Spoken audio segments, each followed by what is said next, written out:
ba na pagkita sa kanya yung katarungang hinihingi niya?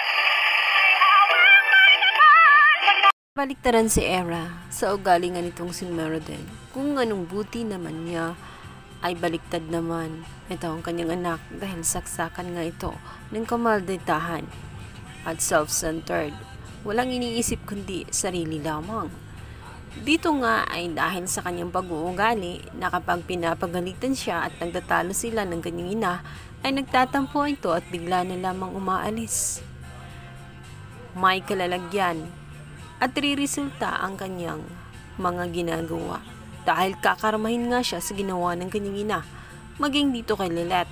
Naalala ng husto itong si Bonnie dahil nang tawagan niya ito ay ayaw nito na makipagkita. Gusto nito na ilabas muna ang kanyang galit, saka na umano sila magkita kapag maayos na ang kanyang pakiramdam at lumamig na ang kanyang ulo, dahil baka sila ay mag-away din kagaya ng kanyang ina dahil nagtalo umano sila kamakailan lang.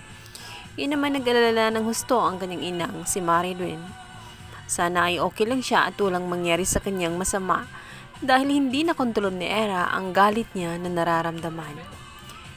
Dito ay nagkahalo-halo ang kanyang emosyon at hindi niya namalayan na maging sa iba ay mabaling nga ang kanyang galit.